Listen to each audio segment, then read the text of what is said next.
Hey everybody, Josh Neighbors here, Locked On Big 12 podcast. Today, John Williams of Locked On Sooners is joining us.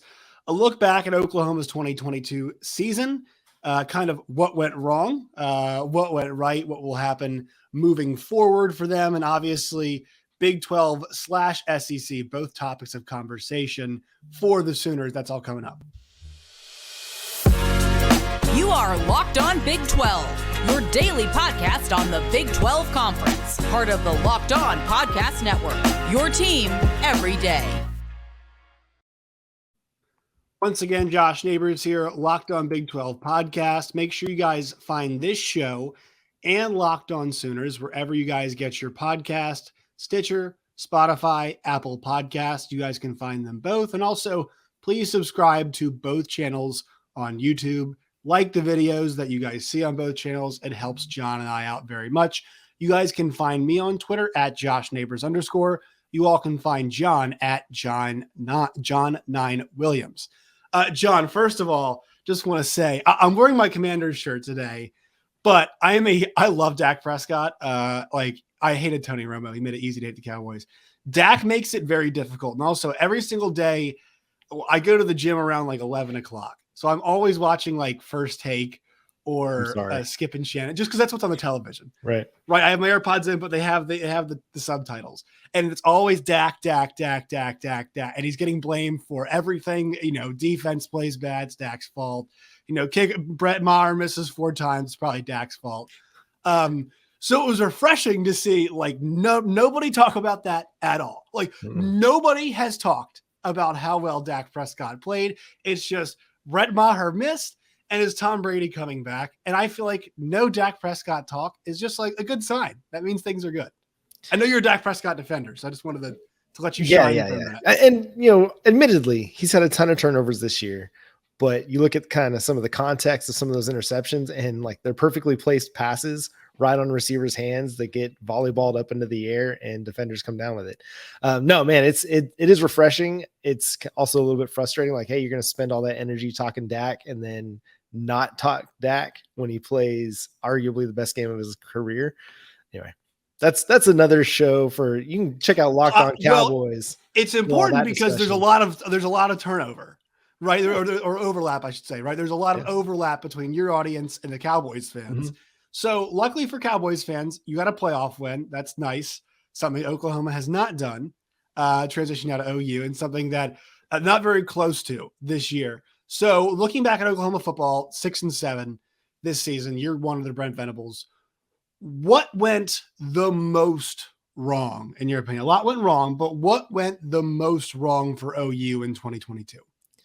They weren't able to really mitigate the losses that they suffered to the NFL draft from the 2021 season to 2022. The defense allowed 30 points per game. They had very little pass rush, and you can look back and pretty much pinpoint the losses of Nick Bonito, Isaiah Thomas, Perion Winfrey, those 3 in particular, but then you throw in on top of that Brian Asamoah and Dillon Gabriel to the NFL draft, Pat Fields to Stanford as a grad transfer. That's 6 starters off your defense that you lost. And that made a big difference. I don't think I truly gave enough emphasis to how much of a loss that was. Maybe a little bit mystified by the Alamo Bowl win over Oregon, where guys like Ethan Downs and Marcus Stripling and Reggie Grimes just played out of their mind and revealed okay, maybe they're going to have a pass rush despite these losses. But that was really it. I mean, the defense just couldn't generate a pass rush consistently, couldn't stop the run consistently, save for a few games, and couldn't close late. They didn't have enough depth on the defensive side of the ball to be able to make plays late in the game to get off the field and stop defense or stop offenses from scoring late. They had 5 losses by a touchdown or less. 4 of those came by 3 points. And you're some of that's just kind of some bad luck. You lose close games. A lot of times it's bad luck, some bad bounces, but a lot of it comes down to just not having the depth to be able to sustain solid defensive play for 4 quarters. And you saw that against Texas Tech. You saw that in the loss to West Virginia. That really is kind of where it stems from. And again, you turn over a big part of your defense, some major contributors, guys that went in the top, 3-4 rounds of the draft, and it had a huge impact.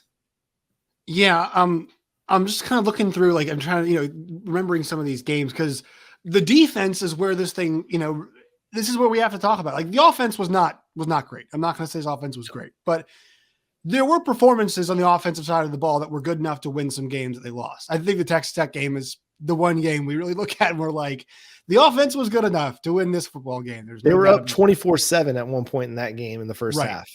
I thought the offense was really good against FSU too. I know it's a bowl game, whatever, you know, want to throw that in there. Well, it's interesting with Brent Venables coming in, because you and I talked about defense, and I don't particularly think Alex Grinch is a great defensive coach. He's gotten some good talent. This year's USC team is not very good, but talent wise, like you mentioned, like that Oklahoma defense 2021 was not spectacular, but they had a lot of guys that went to the NFL, right? A lot of guys went to the NFL. And we think Brent Venables comes in, and I think it's interesting because it is a question of personnel. It's a question of coaching. It's a question of like, and not just coaching this group of guys. It's learning to be the head coach. Ted Roof running the defense. I don't know. You can tell me how much involvement there was with Venables and Roof together. Was there confusion on terminology? It just seemed like guys were really confused this year, and they were not picking up what Venables and Roof were putting down for a much simpler version, I guess, of what happened. Is that fair to say? There's definitely some discussion of that. And there's some thought that because of the complexity, the idea that they want to play multiple defensive fronts, multiple defensive looks, they want to run a lot of zone coverage at times and do a lot of, exotic blitzing with zone blitzes, that it could have created some confusion for this team. You had 3 first-time starters on your defense that played significant roles for you, and Ethan Downs at defensive end, Danny Stutzman at linebacker, who led the Big 12 in tackles, and then Billy Bowman at safety. These 3 guys played some as true freshmen in 2021, but really started to get a significant role in 2022 and were, day one starters, when the season opened. That matters a little bit. And I've talked about this a lot on our show, in that, okay, first year starters, they're kind of really getting put into the deep end here against some really good Big 12 offenses. Yeah, there's going to be some ups and downs. There was some really good play from these guys at times, and there was some really, poor play where you're like, okay, these guys are first year starters at the Big 12 level. And I think a little bit of context provides a little bit of grace for these guys, in that you hope that they're going to improve upon that, where you did see a lot of really nice flashes from these guys. Like Ethan Downs finished the season really, really strong with a couple of sacks, 4.5 tackles for loss in the final 3 games. I mentioned Danny Stutzman, who led the team in tackles. He was playing some really, really good football. As I mentioned before, just very little linebacker depth, I think, led to him kind of fading late in games. He wouldn't admit that. Brent Venables wouldn't admit that. But I think just as you see this team not be able to get stops in the fourth quarter of games, that was a factor, not having any linebacker depth. And so they were young at some really key spots on defense, and also just didn't have the talent to work with on defense. They because of all the losses to the NFL, because the Alex Grinch evaluation and the inability to recruit defensively to Oklahoma during Lincoln Riley's tenure, it kind of left them a little bit devoid of of defensive talent and defensive depth that had an impact. They had 7 games where they allowed 35 points or more, and they were 1-6 in those games, obviously. And then they had, 5 games where they were, or 6 games where the defense allowed 30 or less, or 25 or less, and they were 5-1 in those games. So you get a little bit better defensive help, and I think you're a much better team. You're probably looking more like an 8 or 9 win team if the defense is just a little bit better than what it was, or if it gets 1 or 2 key stops late in games. It's a different season, and we're feeling a little bit differently about it. We're not talking about how close this team was at different times in the regular season. So there's a lot of things you can pinpoint. A lot of it's on the defensive side of the ball. A lot of it's a new scheme that they're trying to bring into play. A lot of it is some younger guys playing key positions in that new scheme that is complex and is versatile and requires a lot of these guys. Yeah. And look, the reason why, we're spending so much time on defense is like this. I feel like eventually offense will come at Oklahoma. It's just a place where you can get skill position players, you can get transfers, you can get quarterbacks. We've seen, Lincoln, I'm not saying that, Jeff Lebby's Lincoln Riley, but we know that he's a great coordinator. Brent Venables got him there. I'm not sure how much longer he'll be there, but when he's gone, somebody else will want to be a coordinator there, and some other good quarterbacks will come in, and good skill position players will come in, all that stuff. What concerns me, John, and I'm sure it concerns you too, is Baylor. Let's just go with Baylor, for example, last 2 years. They got pushed around at Baylor and Waco, and their defense played a lot better actually in that game in 2021. They got flattened.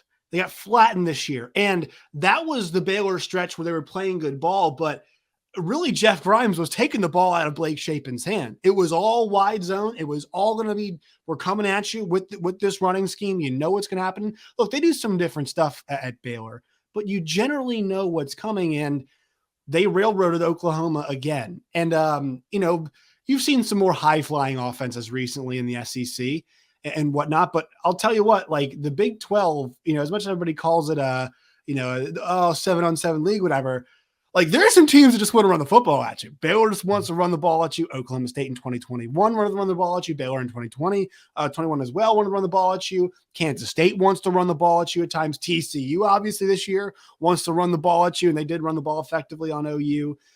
And what is Oklahoma doing now to stop that? Like, are they starting to get the type of athlete in the portal and recruiting? Because I'll tell you what, I think the one thing that's pretty obvious is while some guys get better last year, there's going to be a lot of open competition on that defense this year. Is that safe to say coming into the spring practice?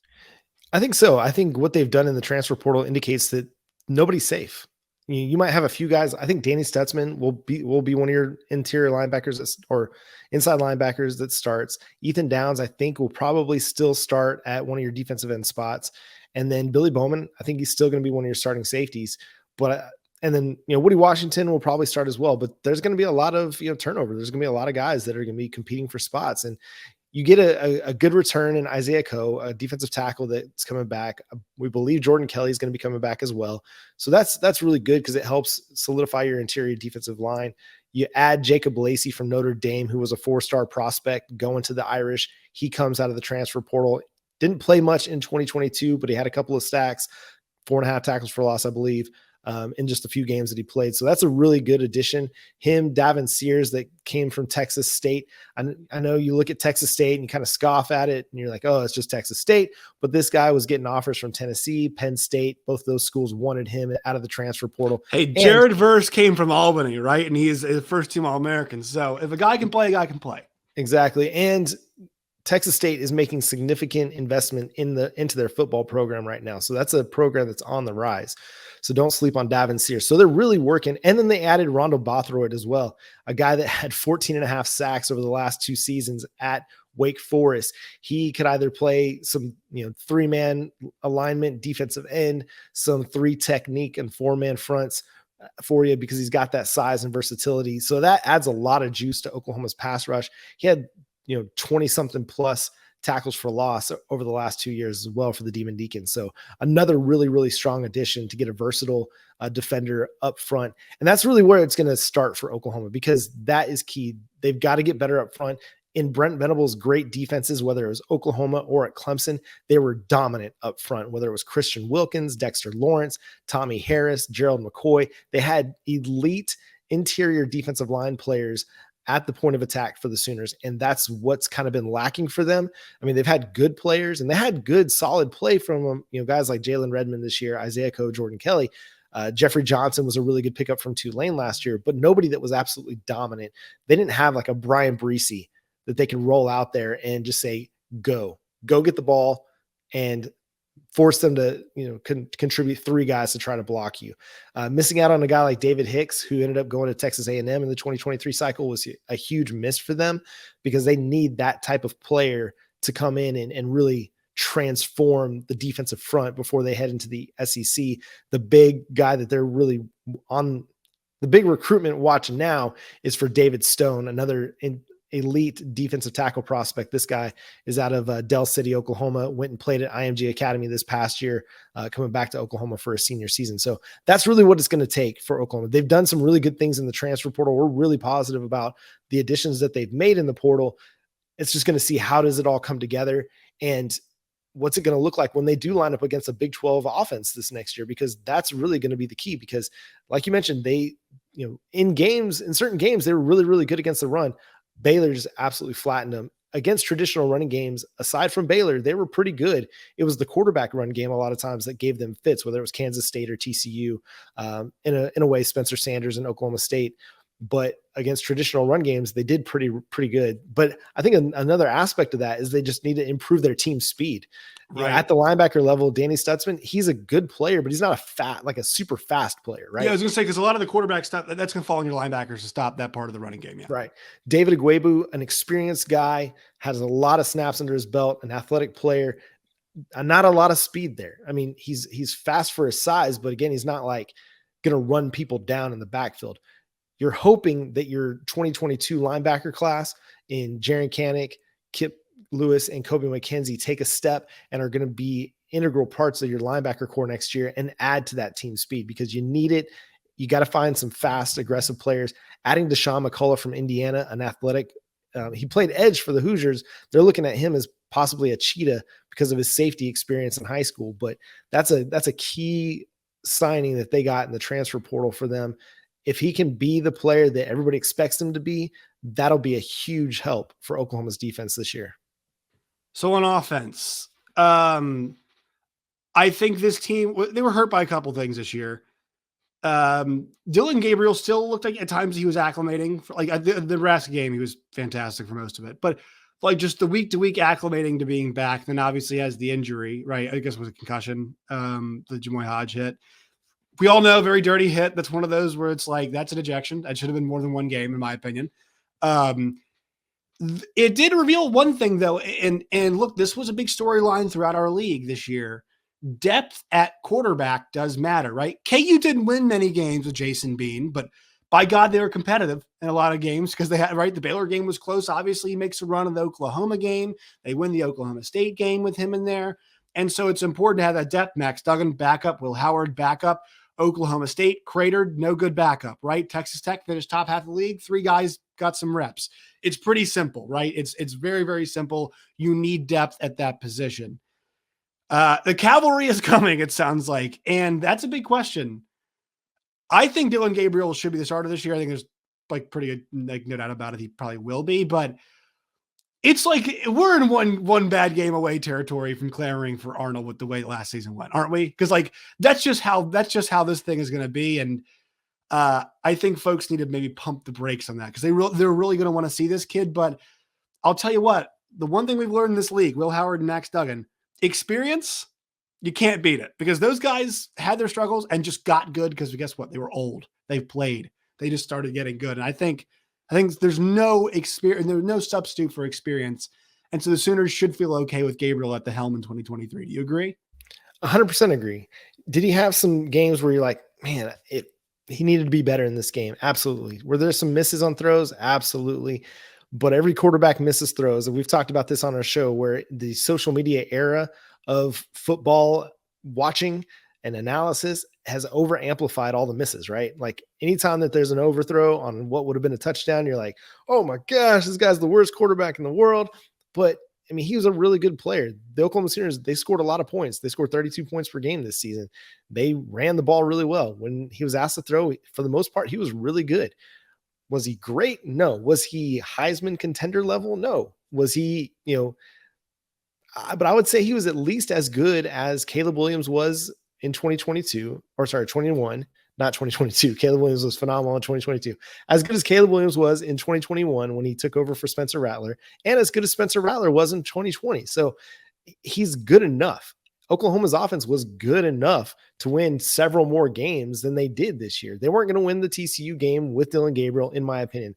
I don't know if they would have won the Texas game, but that game would have had a much different complexity or complexion if Dillon Gabriel was available. A lot of it, again, we point back to the defense. I think Dillon Gabriel, I mean, there's no question he's the starter. I think Jeff Lebby and Brent Venables will be aware of kind of the Jackson Arnold fervor, and they'll nip that in the butt as quickly and as often as they possibly can. Anytime that there's a question about it, it'll be Dillon Gabriel's our guy. They were reluctant to play true freshmen this year when especially they needed the depth at linebacker. They needed help at linebacker.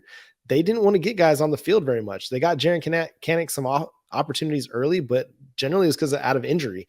they didn't want to put him on the field if they didn't have to. Another guy that showed some juice, R. Mason Thomas, it was kind of hit and miss when he got snaps. So I don't think that they're going to be in any hurry to rush Jackson Arnold out onto the field unless there's some kind of injury to Dillon Gabriel. I do think that they're in a much better situation at quarterback than they were a year ago, which is one of my biggest complaints about this coaching staff from 2022 is, okay, Davis Bevel's your backup. Well, you had him very ill prepared to be the starter against Texas.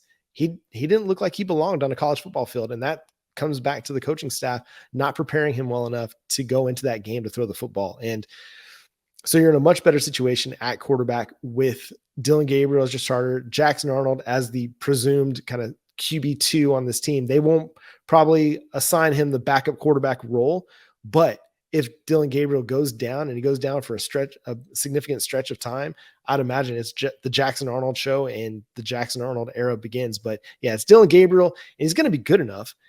The biggest question on offense now is how do you replace Marvin Mims, and will the offensive line coalesce with the transfer portal additions that they've made as well? I think the offensive line's fine. And like the Marvin Mims thing, we'll see what happens. I actually think one of the biggest surprise maybe this entire Big 12 season was the fact that Xavier Worthy and Marvin Mims, they were not as good. I mean, Marvin Mims had 1,000 yards. I get it, but like, oh my God, there were some really, really bad drops. And I think like they were magnified because a lot of it was timing, but oh my God, there's bad drops. But like, I think the skill position players will be fine and they'll find new running backs. The big question is offensive line, right? Because I believe they're going to lose both tackles. I think Harrison's gone and Wande Morris is gone. Anybody else gone from the line? What's the situation the offensive line going to 2020? Yeah, so Chris Murray, their starting right guard, is also gone. He's just out of eligibility, but off to the NFL. He played really well for them the last couple of years as a transfer coming over from UCLA. They added Cal transfer McKay Matire last year, and then this offseason they've added 2 transfer offensive linemen, Caleb Schaefer, and I'm blanking on Miami of Ohio. They added him from, and then Walter Rouse out of Stanford. Rouse is a big-time addition. He had committed to Nebraska and then flipped kind of last second back to Oklahoma. He's got 39 starts, played 2,500 snaps at left tackle, 4-year starter for them. So that's a big-time addition. So it looks like that he'll probably come in and be your left tackle. Tyler Guyton, who they got out of the transfer portal from TCU in the 2022 offseason, I think 2022 offseason, he's going to be your right tackle. He played in spurts for Harrison and Morris when they were out with injuries, got some rotational snaps during games as well. So he's going to be your right tackle. So the big question is going to be right guard. It looks like Caleb Schaefer probably will be the guy, but they got some really interesting prospects in, Savion Byrd, who's been with them for now a couple of years, but he played really well in the bowl game as a run blocker. Pass blocking for the whole line kind of struggled a little bit. And then left guard presumably will be Matire. There's a chance that a guy like Caden Green, who's a 4-star offensive tackle signee for them, could come in and compete for some snaps early. Bill Bedenbaugh hasn't been afraid to put freshmen out there if they were ready to play. Anton Harrison played a lot as a true freshman. So it's not out of the question that a guy like Caden Green can come in and play. It looks like it's going to be Andrew Rame again at center after missing out on Matthew Lee from UCF. So they've got some questions, but it looks like they've got some really good answers to those questions through the transfer portal and then just the guys that they're developing along that offensive line. Kind of a couple of things generally get you out of here. And this question is not to say I think OU's done competing for conference championships.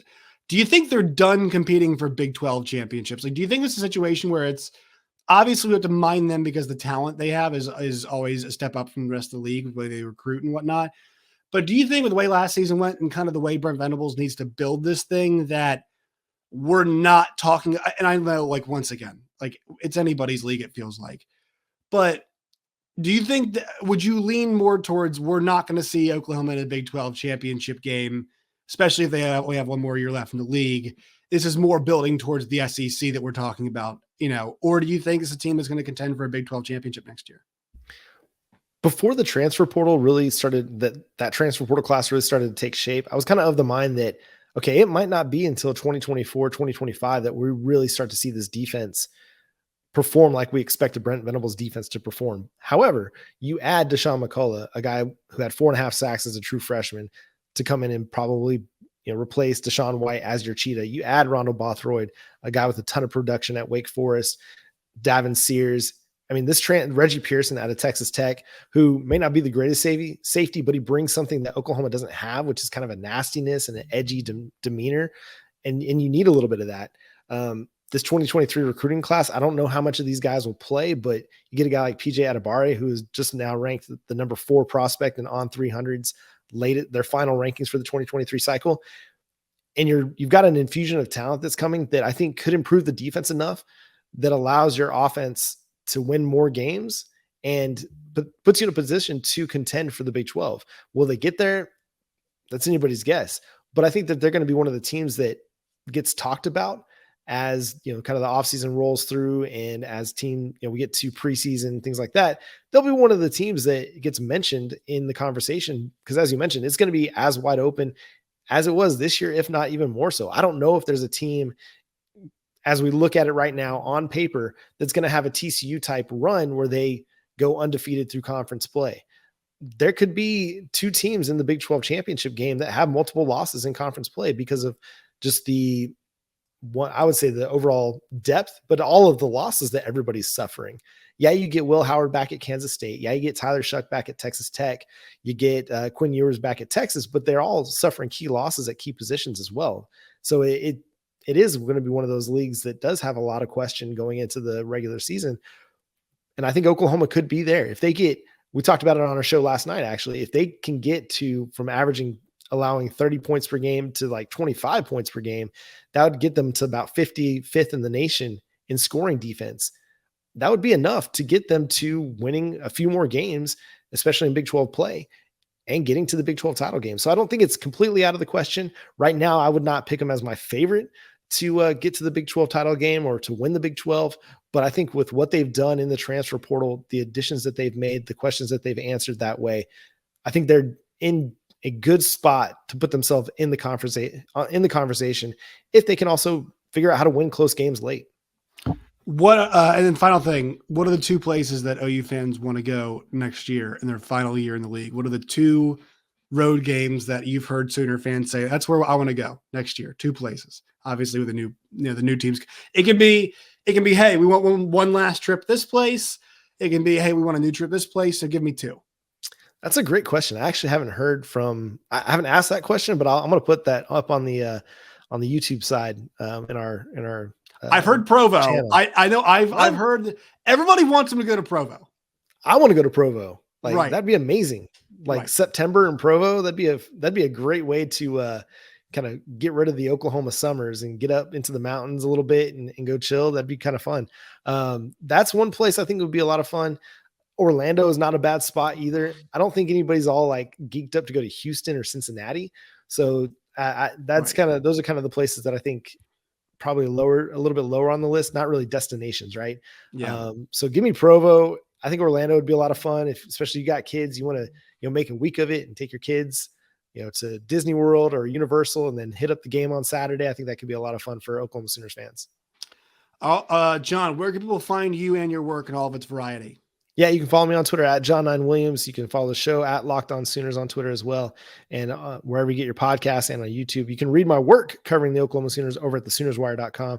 Doing a lot of recruiting stuff over there right now. Continue to talk about the transfer portal additions and just, some final thoughts on the 2022 season, but really starting to look ahead also to softball. Oklahoma was just voted the number 1 team in the Big 12 in the preseason poll for the 11th straight season. So we're going to be in on softball as well. Basketball, they had a big win over West Virginia. So a lot of interesting things happening with the Sooners right now. You can follow it all on Locked On Sooners. I saw Oklahoma State stealing 1 first place vote somehow. I don't know how. Hey, I love Kenny Gajewski, but I mean, come on. It's the Sooners. I'll give them this. They're the defending Big 12 tournament champion. So you got that going for you. And I don't hate it. You know what I mean? Like you're a rival coach trying to get your team geeked up to go contend with the 2-time national champion with a team that looks reloaded to be possibly even better than it was a year ago, which is crazy to say. And you know what? Throw your team a bone of confidence. Give them the opportunity to go play and earn that as well. Like I don't mind it so much. All right, John Williams, we appreciate your time as always, man. Thank you so much. Hey man, it's a blast as always.